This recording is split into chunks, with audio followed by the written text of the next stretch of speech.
안녕하세요. 원영섭 변호사입니다. 오늘은 싱크홀 지도에 관련해서 설명을 드려보고자 합니다.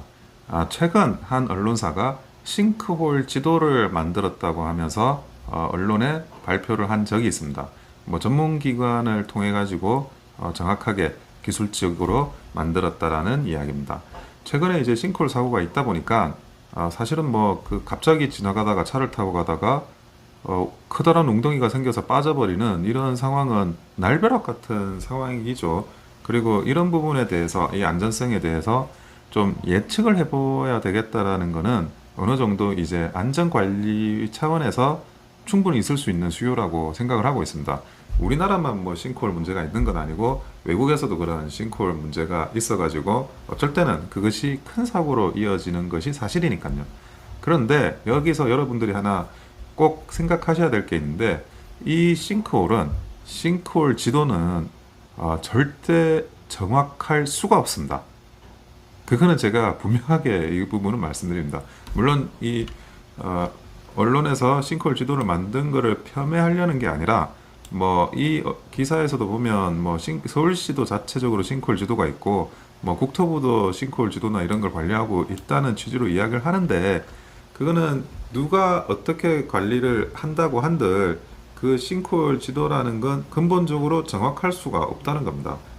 사실은 그 터파기 공사가 어느 건물을 만들 때 어느 건설을 한다고 해도 반드시 필요한 공사거든요. 그거는 뭐냐? 일단은 지하를 파가지고 기초를 잡아나가는 그런 과정들. 이거는 건설공사에서 절대 뺄 수 없는 과정입니다. 그러면 건설공사를 하는 과정에서 다 땅을 한번 파보는 거예요.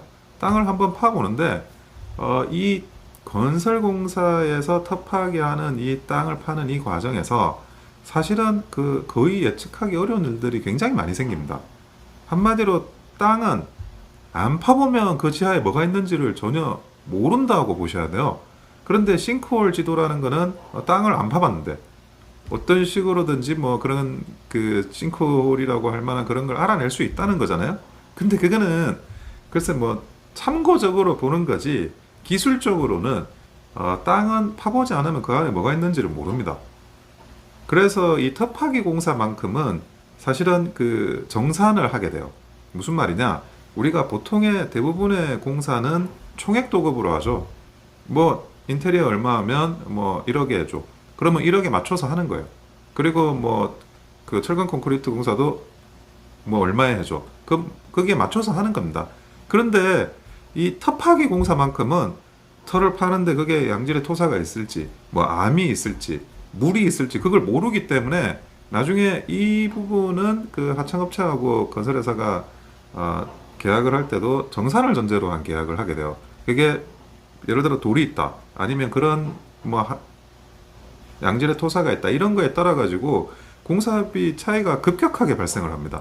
그런데 이 공사비 차이가 급격하게 발생하는 것도 땅에 있는 걸 예측 가능하면 그 터파기 공사하는 사람이 어느 정도 예측치, 전문가로서의 예측치를 넣어서 그렇게 금액을 제한을 하겠죠. 그런데 정산을 하는 게 기본이라는 거는 예측이 안 된다는 거예요.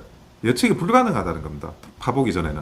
그래서 기본적으로 싱크홀 안전지도, 물론 이제 이런 그렇지만 그러면 손 놓고 있어야 되냐, 뭐라도 지금 만들어 가지고 최소한의 관리를 해야 되는 거 아니냐, 이런 내용들에 대해서는 충분히 제가 필요성을 공감하면서도 결코 이 싱크홀 안전지도가 우리가 생각하는 어떤 확정적인 어느 일정 수준의 이상의 정밀도는 가질 수가 없다. 그 부분은 분명히 명심하고 이 싱크홀 지도를 보셔야 된다고 말씀을 드립니다. 근데 이런 부분도 좀 문제가 될 것 같아요. 어떤 지역이 만약에 싱크홀이 많이 있다 그러면 그 지역에 부동산 가격이나 이런 데 좀 악영향을 미치거나 그럴 수도 있어요. 근데 그렇다, 아까 말씀드렸죠. 파보기 전에 모른다고. 그러면 특정 지역에 싱크홀이 많다다, 또는 이제 결론은 불완전한 요소가 많다라고 하는 게 정확하지 않은 데이터로 특정 지역에 대한 부동산 가격을 내리는 요소로 또 작용을 할 수가 있다는 겁니다. 그래서 결국에는 이 싱크홀 지도라는 것도 어느 정도 어떤 정밀도에 있어서는 어떤 한계를 넘어설 수 없다라는 걸 인지한 상태에서 우리가 이렇게 감안해가지고 참고 자료로 활용하시는 게 최선의 방법이라고 생각이 듭니다. 이상 원영석 변호사였습니다. 좋아요와 구독은 큰 힘이 됩니다. 감사합니다.